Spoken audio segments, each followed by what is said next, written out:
Joining me today is John Baronello. He's a teammate of mine. Morning, John. Morning. How you feeling, man? Good. Feeling good. You're looking good. Thank you.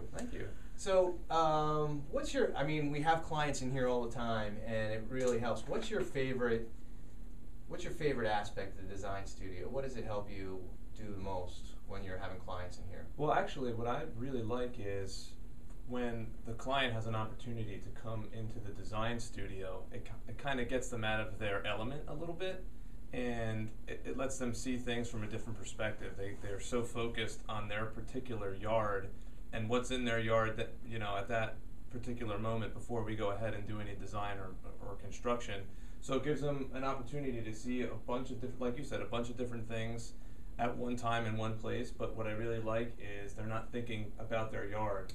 That's an excellent point. Two things that I'll that ring out in what you just said.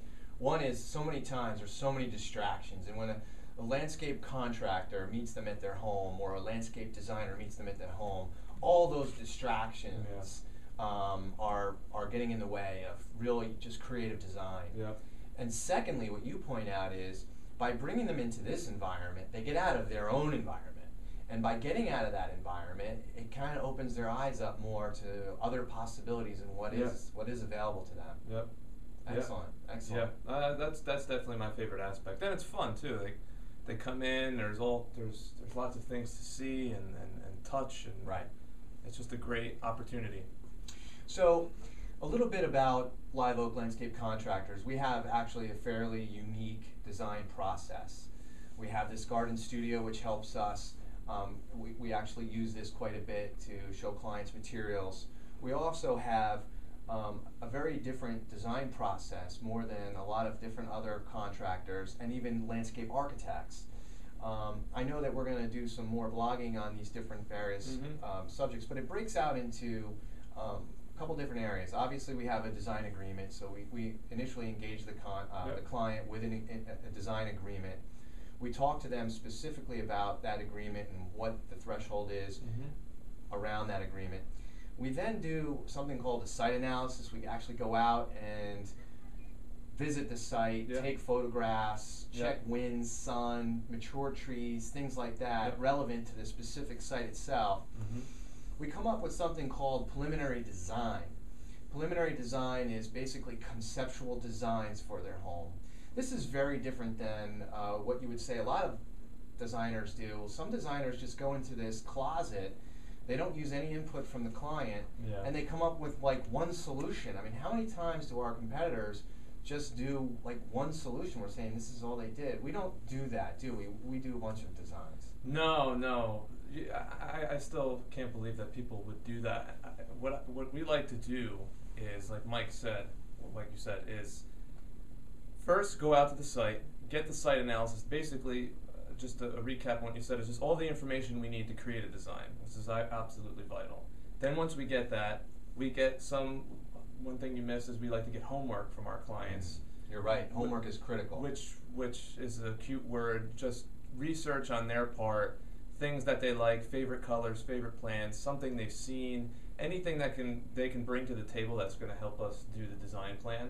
Absolutely. In some cases, that's vacations they've been on.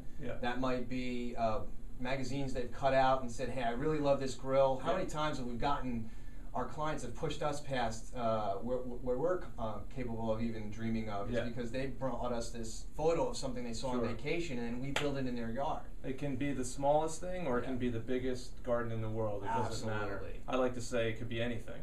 I mean, I've gotten drawings from people that are comical, but I've used them.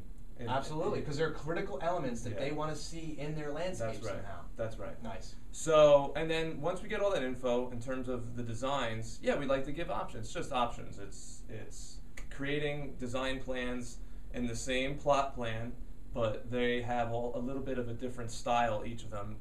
One might be more natural and curved. One might be a little bit more formal. One might be a mix of the two. But they're all going to incorporate usually the same things: patio, plant materials, or whatever the client happens to be looking for. But it also gives us the opportunity to take one of those plans and throw some things into the design that maybe they hadn't thought about, or we were bringing to the table, and they're like, oh my God, look at this. So it's a great opportunity to show them all kinds of ideas and things that are possible, and that's why we'd like to do the multiple plans. And the multiple plans doesn't go just also in a vacuum. We also do something that accompanies that, which is a preliminary budget. And the preliminary budget's critical. We want to know what kind of car we're driving in the garage. Yep.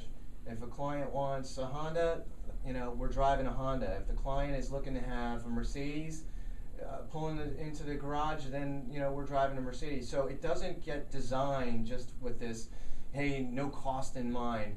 And the preliminary budget is actually a tool. It's a tool for the client to then become almost shopping. They can decide, hey, we want this, and to some degree, without sacrificing anything about the design. Yeah. I mean, they can change paving from wet laid bluestone, which is sort of at the higher end, to pavers and maybe to gravel, which is also, without sacrificing the integrity of the design. Mm-hmm. So that preliminary budget accompanies that preliminary design, and that helps our clients get a real good feel of how their dollars are being spent. Sure.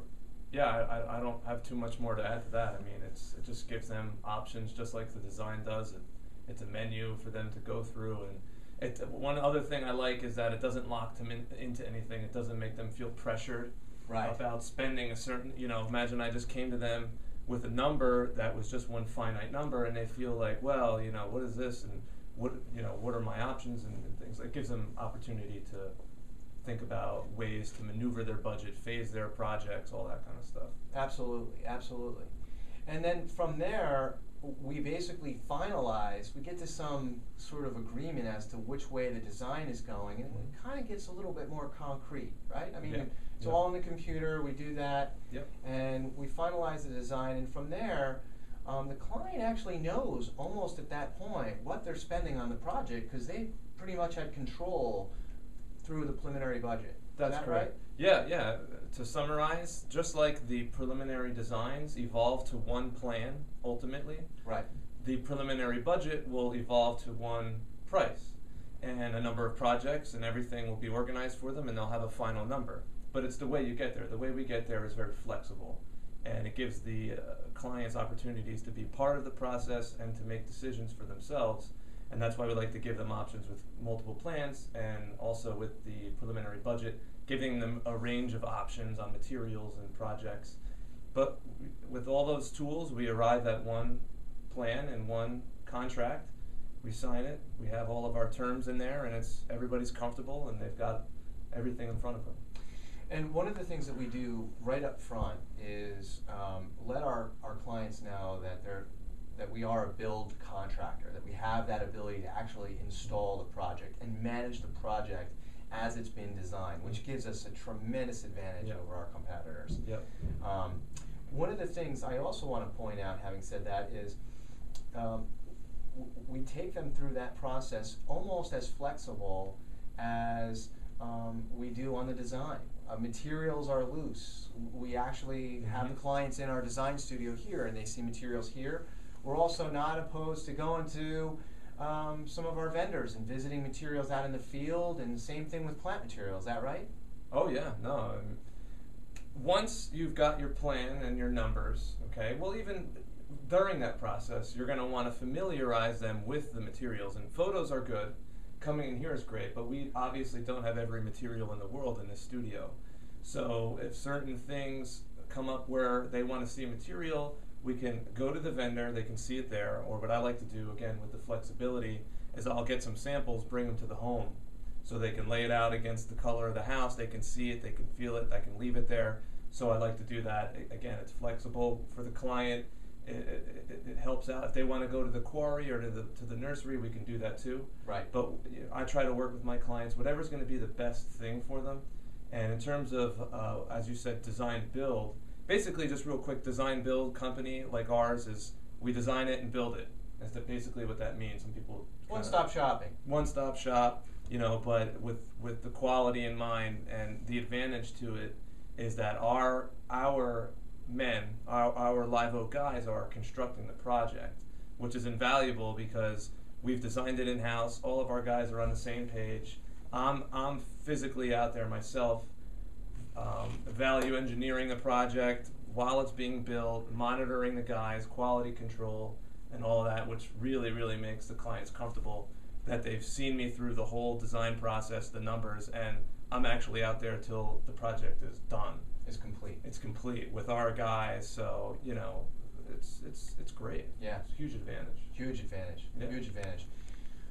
I want to point out we also do low voltage lighting and irrigation with a separate company that's basically our partner. That's April Showers. Mm-hmm. And we also can maintain the project for years to come, which we've done on a lot of these design build projects. Yeah, another great. You know, as a landscape architect, we're laying out plant material, and we kind of want it to stay as part of the overall project the way it was originally intended. And having that maintenance behind us also, we can go back to a project years later and see it mature and just take shape the way we intended years earlier. Yeah. So that's really invaluable as well. Yeah, huge. The maintenance component, Live Oak also has a maintenance division. Yep. And if we can get on board with a schedule of maintenance, it's great. It's huge. Love it. I mean, you go back to the project years later and you can watch it grow and take shape, and you know, having it in house makes it such that, you know, like we can maintain it the way we want to, is I guess what I'm saying. Right. You know, the plant materials have to be pruned a certain way. It's all in house. Yeah. And our guys have been with us for years and years, in some cases decades, which is nice. I know that I'm gonna brag about that for a quick second. Just seriously, I would say that the vast majority of my clients compliment our laborers. So for all you out there, we have good quality guys. I mean, they clean up, they're polite, they're helpful with things that aren't even happening with the project, picking up the newspaper, bringing in groceries. Our guys are quality guys. They've been with us a long time. Yeah, and they get it. And they get it. There's no fly-by-nighters here. Yeah. You know, that's a great point. And it makes us feel very comfortable when we leave the job. Yeah. Because we're not there every minute. When we leave the job, we know that we've got a foreman that's been with us 15 years. Well, it's trust. Yeah, it's trust. I think we can trust our guys. Oh, no question about it. And we get that feedback from our clients. Yeah, get it all the time. Listen, this has gone a little longer than I thought I wanted, but that's great because you and I are both passionate about what we do. Yeah. But I think what we'd like to do in ensuing vlogs is just kind of break down the different components step by step. So I look forward to that. Yep. And thanks for your time this morning. All right. Appreciate it. Thanks, Thank you. guys.